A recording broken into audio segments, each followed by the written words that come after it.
우리가 어디에서 살고 있습니까? 다른 곳에 가면 어디에서 사냐, 어디에서 왔냐 물어보죠. 어디에 살고 있습니까? 오늘 13절에서 이 편지를 받을 사람들에게 예수님께서 특별히 이 버가모 교회 사람들에게 너희가 어디에 살고 있는지 내가 안다, 그렇게 말씀합니다. 버가모 교인들이 사는 이 버가모라고 하는 도시가 어떤 도시인가? 뭐라고 되어 있습니까?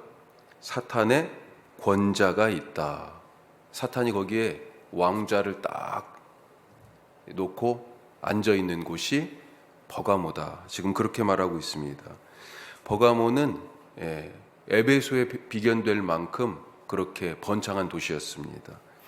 신전 도시라고 그렇게 불려질 만한 도시였어요. 모든 도시마다 다 그런 신전들이 있죠. 하지만 이 버가모에는 유난히 더 신전들이 더 많았다, 이렇게 볼 수 있습니다. 높이 12m가 되는 제우스의 신전이 있었고, 의학의 신 아스클레피오스라고 하는 이 의학의 신이 있는데, 아마 유심히 보신 분들은 이 아스클레피오스의 표상이 지금도 있어요. 곳곳에. 어디 가면 있냐면 의학의 신이잖아요. 병원 가면 있습니다. 병원 문에 딱 보면 대부분 이런 지팡이 하나에 뱀이 이렇게 돼 있는 그림 보셨어요 혹시? 있습니다. 그거 다. 앰뷸런스 보시면 앰뷸런스에도 그런 표시가 다 있어요. 이게 아스클레피오스의 지팡이에요. 그래서 아스클레피오스를 의학의 신으로 그렇게 생각할 수 있는데, 이 아스클레피오스의 신전이 이 버가모에 있었습니다. 뿐만 아니라 여러 디오니소스의 신전도 있었고, 여러 이 그리스 로마 신화에 나오는 중요한 신들의 신전들이 있었고요. 무엇보다도 기원전 29년에 황제 아우구스투스와 로마를 여신으로 삼아요. 로마 여신을 위한 신전이 건립되었습니다. 그리고 결정적으로 로마 총독이 이 버가모의 상주예요. 문화적으로는 20만 권 이상의 장서를 가진 도서관이 있었다, 그렇게 얘기가 되고 있습니다. 이 대단한 일이죠. 지금도 뭐 한 1만 권, 2만 권 도서를 갖춘 그런 장서를 갖춘 도서관을 갖춘다는 거 쉬운 일이 아닌데, 뭐 학자마다 조금씩 이 고고학적 발굴에 대하여서 그 서로 의견을, 혹은 예전에 그 문서를 따른 그런 의견을 좀 달리할 수도 있겠습니다만, 하여튼 이렇게까지 얘기하기도 해요. 사탄이 거기에 앉아서 다스리는 우상 숭배의 지휘본부와 같은 곳이 바로 버가모다 하는 것입니다. 거기에서 로마 황제나 그리스 로마 신들을 향해서 나의 주, 나의 하나님, 이렇게 고백하고 또 그 고백을 강요받으면서 있었던 곳이 바로 버가모다라고 얘기할 수 있습니다. 자, 이방 신전에서 뭘 하고 있습니까? 예배를 드리죠. 거기서 제사라고 하는 예배, 이 행위. 그런데 이 이방신을 섬기는 대부분의 예배 행위에는 뭐가 들어가 있냐? 남녀 신전의 사제들이 이 예배자들, 남녀 신전의 사제들 간에, 혹은 예배자들 상호 간에, 그 다음에 예배하러 온 사람과 이 이방 신전의 사제들 사이에 어떤 일들이 있냐? 제의적인 행위, 예배의 행위로서의 어떤 성적 행위가 빈번하게 일어났다라고 하는 것을 우리가 볼 수 있습니다. 이들은 음행을 행하면서 이것을 신을 숭배하는 예배 행위다, 이렇게 포장합니다. 자, 이런 예배 행태의 부분이 있는가 반면에, 또 한 가지는 이 도시 전체가 지금 신전 도시잖아요. 이 도시가 뭘로 움직이고 있겠어요? 이 신들을 숭배하는 그 일을 중심으로 도시 경제가 돌아가고 있다라고 하는 것입니다. 예루살렘도 생각해 보면 예루살렘 성전에서의 희생제사라고 하는 이 일 때문에 먹고 사는 사람들이 상당했을 거예요. 예루살렘 이 돌아가는 경제의 중심에 성전이 있었다는 거죠, 사실은. 그래서 성전의 그 희생제사의 기능이 폐지되거나 마비됐을 때 도시 전체가 마비되는 그런 상황들을 생각해 볼 수 있습니다. 에베소에는 어떤 신을 주로 섬겼냐면, 에베소의 모신이라고 얘기할 수 있는 아데미 신전이 사도행전에 나와요. 이게 아르테미스예요. 아르테미스의 신전 때문에 사실은 먹고 사는 도시가 에베소였어요. 그런데 바울과 그 일행이 와가지고 복음을 전하다 보니까 이 아데미 신전, 아르테미스 신전에 아르테미스의 우상을 깎아 만들어서 팔던 사람들이 갑자기 일거리가 확 줄어버리는 거죠. 그래서 결국은 폭동을 일으킵니다. 그 이야기가 사도행전의 에베소 교회에 대한 얘기할 때 나오고 있습니다. 자, 고린도 교회에서 또 어떤 일이 있었어요? 고린도 교회 편지를 바울이 쓸 때 이 고린도 교인들이 질문을 했었죠. 우상의 신전에 이렇게 올라갔다가 드려졌다가 시장으로 이렇게 내려오는 이런, 그래서 시장에서 파는 음식들이 어떤 것이 우상에게 드려졌는지 잘 모르겠는데 이거 막 먹어도 됩니까? 라고 하는 질문을 바울에게 하고 바울이 그것에 대하여 대답하는 것을 우리가 고린도전서에서 볼 수 있습니다. 자, 지금 도시의 모습이 바로 이런 거라는 거예요. 버가모의 모습이 이래요. 겉모습이 얼마나 화려해 보입니까?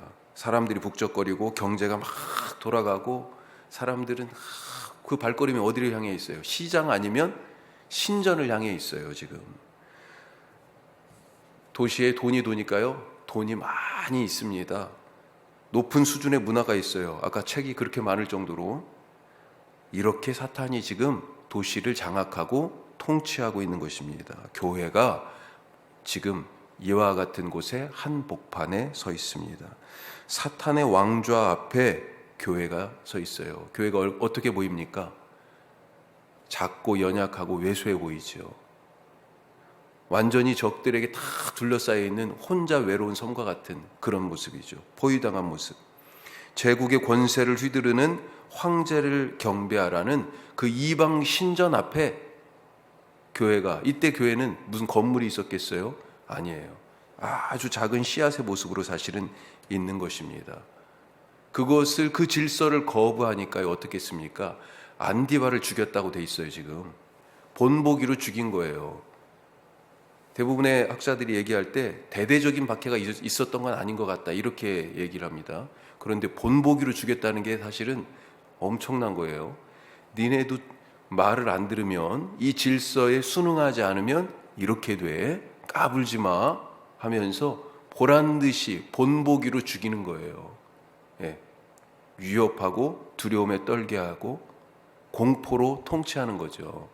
우리 힘이 이 정도에 언제든지 맘만 먹으면 너네는 다 죽일 수 있어 라고 하는 것을 보여주는 거죠. 자, 그런데 이 계시록 말씀이 이제 4장 5장에 가면 2장 3장이 바로 이 초대교회의, 특히 이 소아시아 7교회 현실을 얘기하는데, 바로 그 다음에 4장 5장에 가면 하나님이 요한을 하늘로 올라와라 하시면서 천상에서 드려지는 예배를 참여하게 하십니다. 하늘에서 하나님과 어린 양의 보좌가 딱 있고, 그것을 내 생물 천사들이요 딱 떠받치고 있고, 그 주위에 24장로가 딱 보좌에 앉아 있고요. 그리고 그 둘레에 또 마치 동심원이에요. 그 둘레에는 또 천사들이, 수많은 헤아릴 수 없는 천사들과 성도들이 같이 그렇게 하나님을 향해서, 어린 양을 향해서 예배하고 있는 장면을 보여주십니다. 이것이 실제다라고 하는 거예요. 눈에 보이는 지금 그 땅의 모습이 진짜가 아니고 이 하늘의 예배가 진짜다라고 하는 것을 알려주십니다. 하늘에서 쫓겨난 사탄이 지금 땅에서요, 자기가 딱 그 권좌에 앉아가지고 하늘의 하나님을 흉내내고 있는 것입니다. 교회는 땅에서 사탄의 권좌 앞에 놓여 있는 것처럼 보일지라도 그 앞에 무릎 꿇지 않고 오히려 하늘의 보좌 앞에 서 있다라고 하는 것을 깨닫고 영원히 하나님만 예배하는 공동체다라고 하는 것을 보여주십니다. 버가모 교회, 사탄의 권좌 앞에 살고 있어요. 충성된 증인 안디바가 거기에서 죽음이 당했어요. 그런데 그 상황에서 어떻게 살고 있어요? 오늘 말씀을 보니까 주님의 이름을 굳게 잡고, 그렇게 되어 있습니다. 13절 보세요. 내 충성된 증인 안디바가 너희 가운데 곧 사탄이 사는 곳에서 죽임을 당할 때에도 뭐라고 되어 있어요? 나를 믿는 믿음을 저버리지 않았다. 주님의 이름을 굳게 잡고, 주님의 이름을 저버리지 않은 교회, 바로 버가모 교회, 그것을 칭찬하십니다. 오늘 우리가 어디에 서 있습니까? 어디서 살고 있습니까? 우리 곁에 사탄이 뱀처럼 또아리를 탁 틀고 그렇게 지금 언제든지 독침으로 꽉 깨물을 그런 모습으로 앉아있지 않습니까? 주님의 이름을 굳게 잡고 주님을 향한 믿음을 오늘도 저버리지 않고 잘 지키며 살아가는 복된 날 되시기를 간절히 바랍니다. 자, 두 번째로 주님의 말씀으로 유혹을 물리치자 하는 것입니다. 주님의 말씀으로 유혹을 물리치자. 우리 14절 말씀 한번 다 같이 읽겠습니다. 14절. 그러나 내게 두어 가지 책망할 것이 있나니 거기 내게 발람의 교훈을 지키는 자들이 있도다.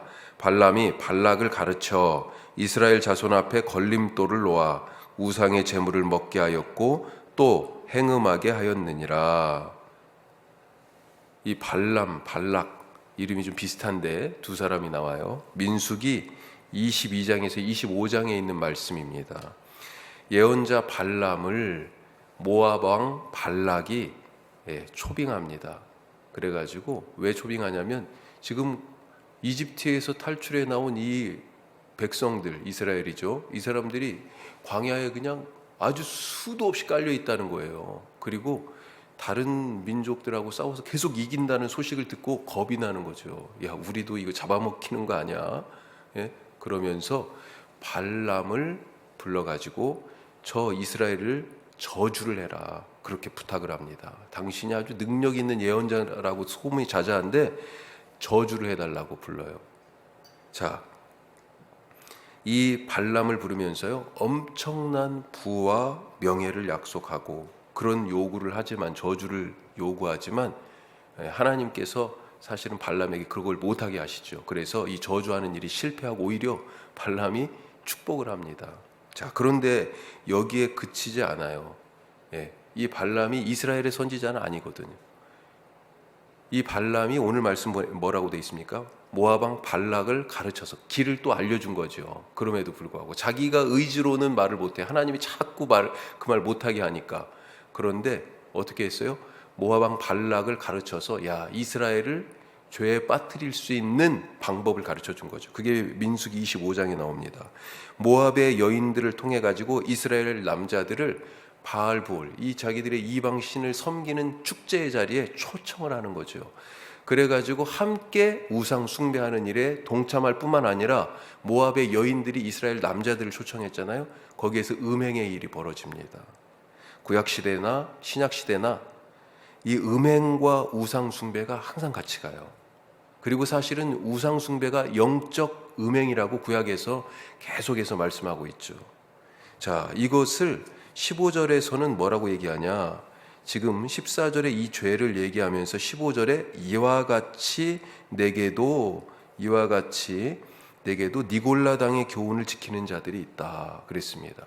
옛날에 이스라엘 백성들을 그렇게 발람이 유혹하여서 우상 숭배와 음행에 빠지게 한 것처럼 지금 교회 안에 니골라당이라고 하는 그런 사람들이, 그런 일단의 부류가 있어서 성도들을 유혹해서 황제 숭배로 대표되는 이방신을 섬기는 그런 우상 숭배와 음행에 빠지게 하고 있다라고 하는 것입니다.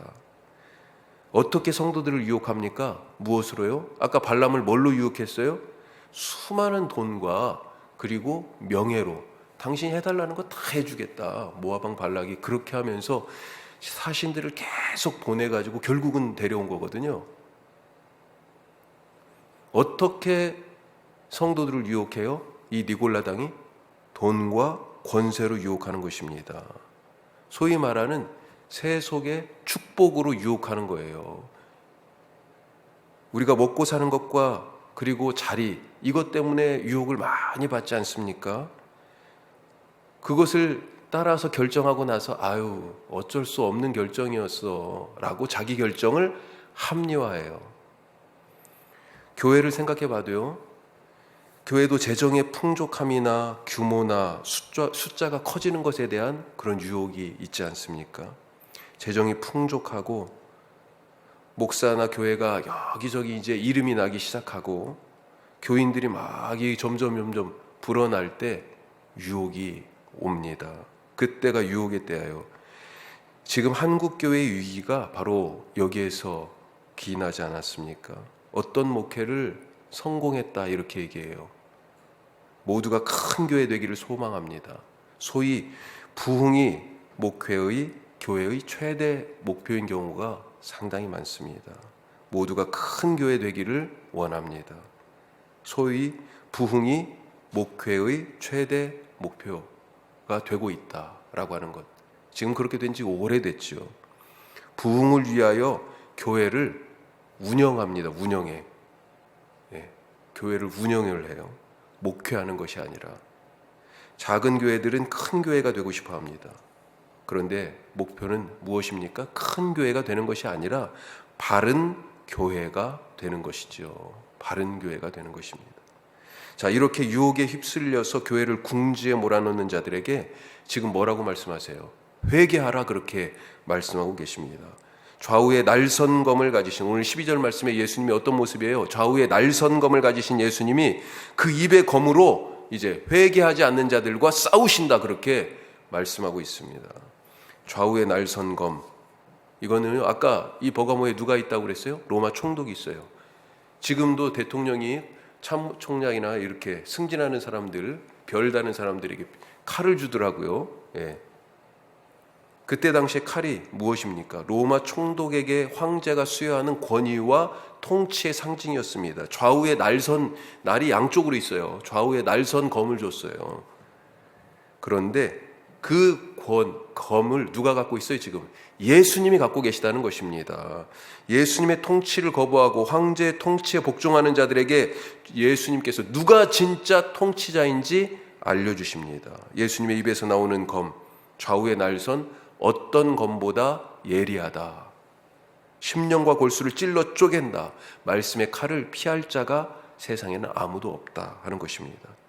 이 사탄의 권자 앞에서도 주눅들지 않고 오히려 하나님의 말씀으로 돈과 명예, 자리의 유혹을 이김으로, 세상이 주는 모든 축복의 달콤한 유혹을 이김으로 결국은 무엇을 받았어요? 감추어진 만나를 받고, 그 다음에 이름이 아무도 알아볼 수 없는 거지만 이름이 쓰여진 흰 돌을 받아요. 자, 이건 뭐냐? 감추어진 만나가 원래 어디에 있습니까? 만나를 담은 항아리가 언약궤 안에 있잖아요. 그런데 이 언약궤 어디 갔어요? 몰라요. 예레미야가, 이건 이제 전해지는 얘기입니다. 예레미야가 예루살렘이 멸망하기 전에 이 성전의 언약궤를 어디에다 숨겨놨다라고 하는 이야기가 전해지고 있어요. 자, 그래서 만나를 담은 이 항아리도 지금 어딘가에 감추어져 있다라고 하는 거죠. 잘 보관되어 있다. 그 감추어진 만나를 줄 것이요. 지금 그렇게 얘기하고 있는 것입니다. 이 만나가 뭐예요? 이스라엘 백성들 광야에서 먹였던 거죠. 이제 그것으로 하나님께서 먹여주시겠다. 예전에 뭐 때문에 지금 유혹을 받았어요? 먹고 사는 것 때문에 사실은 지금 유혹을 받았잖아요.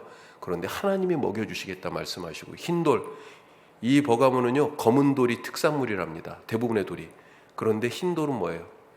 특별하게 유별나게 보이는 거죠. 일종의 어떤 식으로 얘기하면 부적처럼 이렇게 달고, 서로만 알아보는 표식으로.